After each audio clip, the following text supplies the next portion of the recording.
நம்ம பார்க்க போற படம் டோன் லேக். படத்தோட ஸ்டார்டிங் சீன்ல காட்டுல ஒரு கப்புள்ஸ் அம்பால வேட்டையிடப்படுறாங்க. இப்ப ஹீரோ ஹீரோயின் ஹாலிடேக்கு ரூம் புக் பண்ணிட்டு வராங்க. அவங்க சந்தோஷமா பொழுது கழிக்கலாம்னு பார்த்தா அங்க இன்னொரு கப்புள்ஸ் அதே ஹோட்டல்ல ரூம் புக் பண்ணியிருக்காங்க. இதை பார்த்தா ஹீரோ ஹீரோயின் ஷாக் ஆகுறாங்க. ஒரு வழியா ஹீரோ ஹீரோயின் அவங்க கூட ஒன்னா ஸ்டே பண்ண முடிவு எடுக்கிறாங்க. ஹாலிடேஸ் நல்லா என்ஜாய் பண்றாங்க. ஹீரோ நிச்சயத்தை முதல்ல வாங்கிட்டு அவர் ஆள்கிட்ட ப்ரப்போஸ் பண்ணலான்னு கார்ல மறைச்சு வைக்கிறாரு. இதை பார்த்த அந்த பையன் அந்த மோதிரத்தை திருடி அவன் ஆளுக்கு ப்ரப்போஸ் பண்றான். இதை பார்த்தா நம்ம ஹீரோவுக்கு பெரிய ஷாக்கு. வெளியில வா உங்ககிட்ட பேசணும்னு சத்தம் போடுறாரு. அதுக்கு அந்த பையன் என் ஆளு என்னை சீட் பண்றா, அதுக்கு தான் நான் ப்ரப்போஸ் பண்ணேன், அந்த மோதத்தை போய் வாங்கி கொடுத்துறேன்னு சொல்றான். ஹீரோ ஒரு நாள் டைம் தர அந்த மோதத்தை திருப்பி கொடுன்னு சொல்றான். ஹீரோ கேட்குற ரெண்டு பேருமே வெளியில போறோன்னு கேட்குறாங்க. ஹீரோயின் கேட்குற ஏன் ரெண்டு பேரும் வெளியே போனீங்க? அதுக்கு அந்த பையன் ப்ரப்போஸ் பண்ணுறதுல டவுட் இருந்துச்சு, அதுதான் ஹீரோ சொல்லி கொடுக்குறேன்னு சமாளித்து விட்டுடுறான்.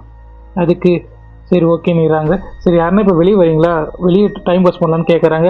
அதுக்கு ஹீரோ நான் வரலன்னு சொல்லிடுறேன். ஆனால் ஹீரோயின் வெளியே போகணும்னு ஆசைப்படுறாங்க. அதனால ஹீரோவும் அந்த பையனோட லவ்வரும் வீட்டில் இருக்காங்க.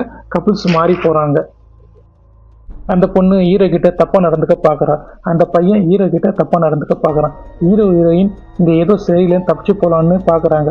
அப்போதான் நமக்கு ஒரு ட்விஸ்ட் ரிவீல் ஆகுது. அந்த வீட்டுல இதுக்கு முன்னாடி வீடு ஃபுல்லா கேமரா இருக்கு.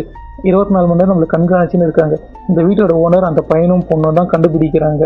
அந்த ரெண்டு பேரும் இதுக்கு முன்னாடி நிறைய கப்புள்ஸை கொண்டு இருக்காங்க. அவங்க நேம் போட்ட சீரியெல்லாம் அங்க இருக்கு. அவங்க ரெண்டு பேரும் பெரிய சைக்கோன்னு கண்டுபிடிச்சி எஸ்கேப் ஆக ட்ரை பண்றாங்க. ஸோ அவங்க கிட்ட மாட்டிக்கிட்டு அவங்கள கொலை பண்ணி தப்பிக்கிறாங்க. இதுதான் இந்த படத்தோட கதை.